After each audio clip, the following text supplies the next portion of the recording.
Imagine your net worth as this massive flywheel. At first, it's really hard to get it moving, but here's the secret. Once you hit 100K, your net worth starts to skyrocket, and that flywheel starts spinning faster and faster on its own. Pretty soon, you're barely lifting a finger and you've got this full-blown flywheel of financial freedom. And I can say from personal experience that nothing could be more accurate. When I started my financial journey in 2012, I started out with minus $100,000 net worth. Then it went up to minus $50,000 in 2015. I finally got to zero in 2017, $30,000 in 2020, and then I hit my first $100,000 in 2020, and check out what happened from here. 2021, it doubled to $200,000. 2022, $1 million, and it's been history from there. So let's talk more about this flywheel. I call this the freedom flywheel, and there's two parts to this. One side of the flywheel is earning money, and the other is investing money. Let's talk about earning money. So basically, the way you earn money is by providing something of value. You need to have skills, experience, a network, and the more value you provide, the more money you get. In the beginning, it's very hard because you're not earning that much. Recent college graduate, you don't have any skills and experience, you're gonna be starting at the bottom of the ladder. But as you gain more experience, more skills, you meet more people, you expand your network,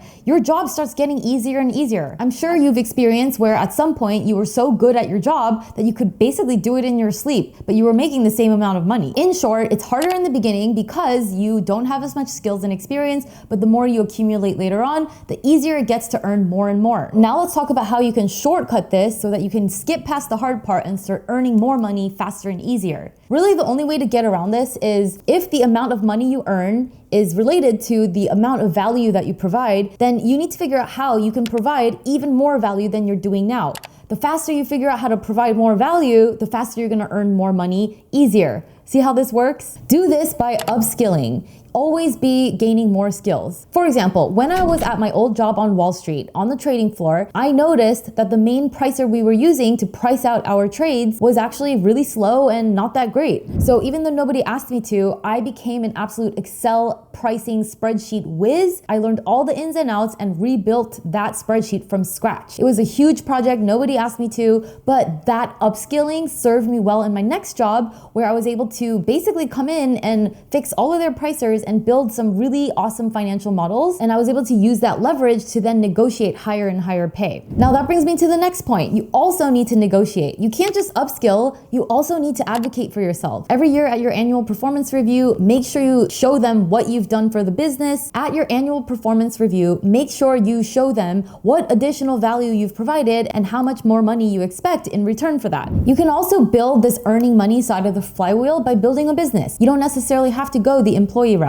However, it's the same thing. Building a business at the very beginning, it's really, really hard. When I started building my YouTube channel, I was doing everything myself, working all around the clock, doing it all. And of course, I didn't know what I was doing, so everything took like 20 times longer. Now, about 5 years into this, I have a team because now I have the resources. Now I'm better at what I do, so everything I can get done faster. It really is a compounding effect. Everything gets easier. Now, if you're going this entrepreneurial route, there are ways you can shortcut this so that you can skip some of that slog and hard period in the beginning. And one of them is to seek out mentors. Pay the money to get the coaching so that you can shortcut things, get to that flywheel phase of earning money a little bit faster. Something else that helps build that earning money flywheel, if you're going the entrepreneurial route, is to think systems and teams. Don't try to do everything yourself. Build products and sell products that are scalable, where you don't have to do everything yourself. For example, when I was thinking about what business I wanted to start, there were two ideas that I had. One was to open a pole dance studio. At the time, I was super passionate about pole dancing and I wanted to maybe run a business around it. And then the other option was some sort of online business. Ultimately, I went with the online business because I realized that that would help me create that flywheel effect of earning money faster and faster. There's just not much scalability you have opening a dance studio. It's a business model itself isn't made for scalability. Always be asking yourself, how can I build this earning money side of the flywheel, and how can I shortcut that by thinking smarter, negotiating, advocating for yourself, constantly upskilling, and thinking systems minded. If you really want to do this and get to 100K as soon as possible, always be asking yourself better questions. How can I make myself more valuable? How can I earn more? You have to train your brain to start asking better questions and asking how,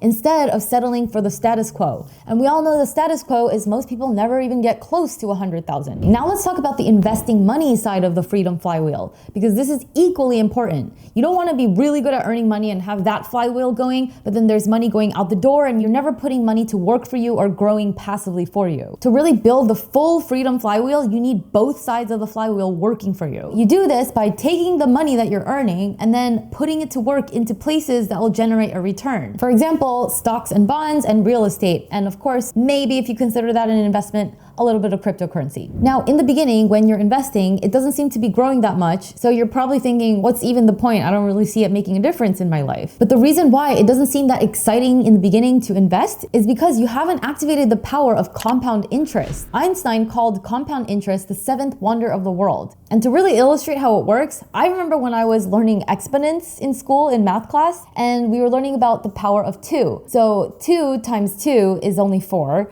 And then 2 to the power of 5, which is 2 times 2 times 2 times 2 times 2, is 32. 2 to the power of 10 is 1024. Okay, it's not really growing that much, not that exciting. But then check this out. 2 to the power of 30 is over 1 billion. That was a huge jump from 4 to 32 to 1024 to 1 billion. But that's exactly how compounding and exponential growth works. It's really slow in the beginning, and then it just skyrockets towards the end. But the key is you have to stick with it long enough to see that effect. And because humans, our brains are just not wired to think this way. We think very linearly. If I do this, then I get this. And then if I continue doing this, I'm gonna keep getting the same thing.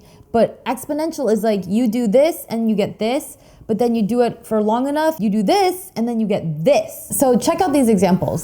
Let's say you start with $10,000 and you're investing it at a 7% return. At a 7% return, this $10,000 will grow into $100,000 in 7.84 years. For example, let's look at this chart. If you're starting with an initial investment of $10,000 and getting a 7% return on your investments, if you're adding $10,000 to it each year, your contributions plus the investment growth is gonna get you to $100,000 at around the 8-year mark. So it took you 8 years to get to 100,000. But because now you're starting to activate the power of compound interest, you're starting to create that flywheel effect. Check this out. It'll only take you 5 years to get to 200,000. And then it'll take you less than 4 years to get to 300,000. And to get to 400,000, it'll take you less than 3 years. And to get to 500,000, it'll only take you 2.5 years. So all the while, you're still contributing $10,000 a year, but your net worth is going up faster and faster. But it's taking less and less time for your net worth to keep doubling. So this is what I mean by the flywheel effect, by compounding returns. This is why your net worth literally goes crazy after the $100,000 mark. You stick with it long enough for right around 8 years, you're gonna start activating that amazing flywheel effect. So all of that sounds amazing, but here's the key. You have to invest your money. Just keeping it in a bank account is not gonna make your money grow like this. And learning to invest your money takes a level of financial literacy, it takes some initiative, and it also takes, yes, getting over the fear of putting your money in the market versus holding onto it in a bank account where it does nothing. If you wanna learn investing and start activating this flywheel effect with your money, because let's be honest, just learning how to earn money is not going to create that full flywheel effect. You gotta earn the money and then you have to invest it. It takes both. So if you're interested in learning investing, here's what I want you to do next. Go watch my YouTube video on how to invest for beginners. I'm gonna walk you through how to start investing with $1,000, and I'll show you step by step what to do on the screen, what to click, what to buy. I also want you to download my Ultimate Index Fund cheat sheet. If you've ever wondered what you should be investing in, this cheat sheet will tell you exactly what you need to do, where to do it, and even has screenshots of my actual account where I walk you through the steps of making your first investment. So go download that. Links are below, watch the video, or go to rosehan.com/indexfund cheat sheet. It's a really awesome resource and it's completely free. This might not seem like much, it's only $100, but remember that every dollar that you save, earn, invest is like adding more weight, more momentum to that flywheel. Every time you delay a little bit of short-term gratification in exchange for long-term gratification, you are starting to activate that flywheel effect. Every time you spend 1 hour reading, upskilling, networking, building your side hustle instead of watching Netflix or something less productive, you are actually adding to that flywheel. It might not seem like much when you're in the moment, just doing the little things here and there, investing that little bit here and there, but consistently over time, like I said, it creates this unstoppable financial freedom flywheel. Once you activate that flywheel effect, you are literally going to be unstoppable. Like, you couldn't even stop it if you tried. I think the key to making those choices to start adding momentum to that flywheel without feeling like you're depriving yourself of enjoying your life now is to really think about what you're getting in exchange. You're always getting something in exchange for any short-term gratification that you give up today. Think of it this way. If investing just $1,000 more per month than you're doing now, coming up with a way to earn more and invest more and being able to put away $1,000 more, if that could mean you become a millionaire 10 years earlier so that you can travel the world, be completely free to wake up and do whatever you want with your time, wouldn't it be worth doing that?